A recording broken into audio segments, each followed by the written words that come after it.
নমস্কাৰ বন্ধুসকল, মোৰ মন্টু ৰাভা চেনেলটোলৈ স্বাগতম জনাইছোঁ। তো আজি মই আপোনালোকক অলপ এক্সকাভেটৰৰ বিষয়ে অলপ ক'বলৈ চেষ্টা কৰিম। তো ভিডিঅ'টো আপোনালোকে চাব বুলি আশা থাকিল। তো এই ভিডিঅ'টো যাৰ দৰকাৰ আছে সিহে চাব, যাৰ দৰকাৰ নাই টাইম নষ্ট কৰি লাভ নাই। তো এইটো মোৰ প্ৰথম ব্লগ হয়, তো আপোনালোকে ছাপোৰ্ট কৰিব আৰু চেনেলটো ছাবস্ক্ৰাইব কৰি দিব। তো মই তেতিয়া আপোনালোকক ভাল ভাল ভিডিঅ' লৈ আহিব পাৰিম। তো আপোনালোকৰ ছাপোৰ্টেই মেইন। তো কিছু অলপ আপোনালোকক যিমানখিনি জানো তো বুজাই ক'বলৈ চেষ্টা কৰিম। তো ভিডিঅ'টো শেষলৈ একদম চাই থাকিব। তো আহক তেনেহ'লে আমি ভিডিঅ'টো আৰম্ভ কৰোঁ। অকল আপোনালোকক প্ৰথমে ইয়াতে লিখা আছে, আপোনালোকে চাওক EX210 ইয়াতে এক্সকাভেটৰ 210 LC লং কৰ্ণাৰ, তো এই বুলি কোৱা হয়। তো প্ৰথমে আপোনালোকক ফাংচন কেইটা বিষয়ে দেখাই আছোঁ, তো চাই থাকিব। ইয়াতে দেখিছে আপোনালোকে ইয়াতে দুটা লিভাৰ আছে, এইটো লেফ্ট এইটো ৰাইট। তো ইয়াতে ফাংচন চাৰিটা 8টা আছে। তো আপোনালোকক বুজাই কিনে ধুনীয়াকৈ দি আছোঁ। তো প্ৰথমে এই ৰাইট চাইডটো দেখাইছোঁ। তো এইটো ৰাইট চাইডে আপোনাৰ যদিহে এনেকৈ দিওঁ তো ডাউন হৈ যাব, আৰু এনেকৈ দিলে আপ হৈ যাব। তো আৰু এনেকৈ যদি দিওঁ তো বকেটটো বন্ধ হ'ব, আৰু এনেকৈ যদি দিওঁ তো বকেটটো খুলি যাব। আৰু ইয়াত এইটো লিভাৰৰ লেফ্ট হেণ্ডৰ লিভাৰটো হ'ল, যদি আমি লেফ্ট চাইডে এনেকৈ ঠেলি দিওঁ তো লেফ্ট চাইডে মেচিনটো চুইং হৈ যাব। আকৌ যদি ৰাইট চাইডে দিওঁ তো ৰাইট চাইডে মেচিনটো ঘূৰি যাব। আৰু যদি এনেকৈ দিওঁ তো ষ্টিকডাল দীঘল হ'ব, এনেকৈ যেনেকৈ দীঘল হৈ যাব। তো আৰু এনেকৈ টানি দিলে অলপ ওচৰলৈ আহিব। কেইডাল হ'ল ফুট পেডেল। তো এইকেইডাল ফুট পেডেল দুটা আছে। তো আমাৰ দুটা চেন আছে মেচিনৰ। তো এইটো হৈকে যদি এনেকৈ ঠেলি দিওঁ তো মেচিনটো আগলৈ যাব, আৰু দুটাকৈ যদি এনেকৈ টানি দিওঁ মেচিনটো পিছফালে আহিব। তো এইটো কোম্পানী হ'ল হিটাইচি কোম্পানী, ইয়াক এক্সকাভেটৰ বুলি কোৱা হয়। তো মই আপোনালোকক ধুনীয়াকৈ কিছুমান জানিবলগীয়া বস্তুবিলাক দেখাই আছোঁ। তো এইটো চাওক, এইটোতো কেবিন হয়। তো এইটো ওপৰত যোনটো দেখিছে এইটো দীঘলকৈ, এইটো ইয়াৰ পৰা ইয়ালৈকে এইটোক বুম বুলি কোৱা হয়। আৰু সেই আগৰটো সেইটোৰ পৰা একদম তললৈকে সেইটো ষ্টিক বুলি কয়। তো এই মেচিনটো সম্পূৰ্ণ হাইড্ৰলিকৰ হয়, হাইড্ৰলিক দ্বাৰাই এই মেচিনটো চলি থাকে।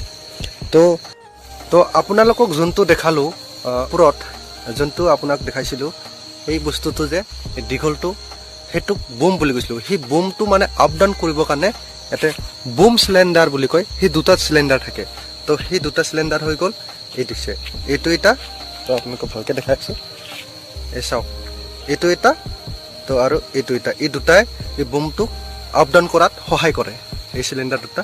আৰু সেই ওপৰত দেখিছে এইটো মই দেখাই আছোঁ আঙুলি বৰাবৰ, সেইটো হৈ গ'ল ষ্টিক চিলিণ্ডাৰ, আৰ্ম চিলিণ্ডাৰ বুলি কোৱা হয়।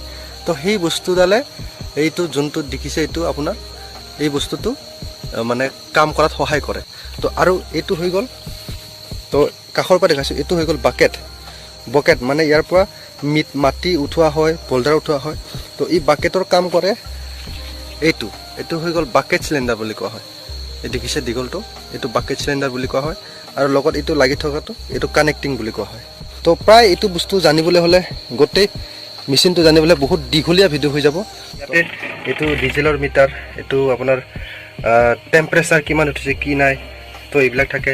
আৰু ইয়াতে থাকে আপোনাৰ কিলোমিটাৰ কিমান চলিল কিমান চলা নাই, তো এইবিলাক থাকে। আৰু এইটো হৈ গ'ল আপোনাৰ RPM, যোনটো আমি এক্সেলেটাৰ বুলি কওঁ। যেনেকৈ গাড়ী বাইকত আমি এক্সেলেটাৰটো দবাই ৰাখিলেহে ৰেষ্টটো বাঢ়ে, তো ইয়াত তেনেকুৱা নহয়। তো এইটো একদম ষ্টাৰ্ট কৰা 2 মিনিট পাছত একদম ফুল RPMটো দিব লাগিব। দিয়াৰ পাছত ইয়াতে অটো আইডেলৰ চুইচ আছে। আপোনাৰ অটো আইডেলৰ চুইচ যদি আমি অন কৰি ৰাখি দিওঁ তো অট'মেটিক গাড়ীখন আইডেল হৈ যাব। তো এইটো হৈ গ'ল RPM, ৰেচ, ফুল ৰেচ। এইটো ফুল ৰেচে থাকে, সদায় কমকৈ চলাব পাৰে। তো আৰু হৈ গ'ল এইটো চাবি, এইটো পৰা ষ্টাৰ্ট কৰা হয়। সম্পূৰ্ণভাৱে মই দেখাই আছোঁ, এইটো চাওক কি ধুনীয়াকৈ দেখাই আছোঁ। তো ইয়াৰ পিছফালৰ এটা ইয়াতে ভাগ আছে, তো এইটো আপোনালোকক দেখাই আছোঁ। তো এইটো হৈ গ'ল, এইটো আপোনাৰ এইটো কাউণ্টাৰ ৱেইট বুলি কোৱা হয়। তো মেচিনত সকলোতকৈ ওজন বস্তু এইটো হয়। ইয়াত 4টা বল্টটো তলত থাকে, বল্ট ফিটিং থাকে। তো এইটোৰ কাৰণে মেচিনটো ইফালে ভাৰী বস্তু উঠালেও মেচিনটো দাং খাই নাযায়। মেচিনটো সম্পূৰ্ণ হাইড্ৰলিক হয়, হাইড্ৰলিক ফাংচনৰ দ্বাৰাই চলে, ঠিক আছে। এইটো এই দেখিছে, এইটো হয় হাইড্ৰলিকৰ লক, ঠিক আছে। এইটো তলত যদি নামাই দিওঁ তো আমাৰ মেচিনটো কাম কৰিব। তো আৰু যদি এইটো এনেকৈ ওপৰলৈ উঠাই দিওঁ তো এইটো কাম নিদিয়ে। হেণ্ড ব্ৰেক, গাড়ীত যেনেকৈ হেণ্ড ব্ৰেক বুলি কয়, ঠিক তেনেকুৱা বস্তু হয়। তো এক্সকাভেটৰৰ বিষয়ে আপোনালোকক কিছু অলপ দেখাবলৈ চেষ্টা কৰিলোঁ। এইটো বস্তু সকলোৰে দৰকাৰ নাই, যাৰ দৰকাৰ আছে সিহে চাব হা। তো যাৰ দৰকাৰ নাই ভিডিঅ'টো নাচালে হ'ব। তো যদি তো লাইক এটা কৰিব, কমেণ্ট কৰিব, আৰু যদি কোনোবা যদি নতুনকৈ চাই আছে প্লিজ চেনেলটো ছাবস্ক্ৰাইব কৰি দিব। তো বলক তেনেহ'লে আপোনালোকক এক্সকাভেটৰৰ চিনেমেটিক ভিডিঅ' কমি দেখাই আছোঁ, তো চাই থাকিব।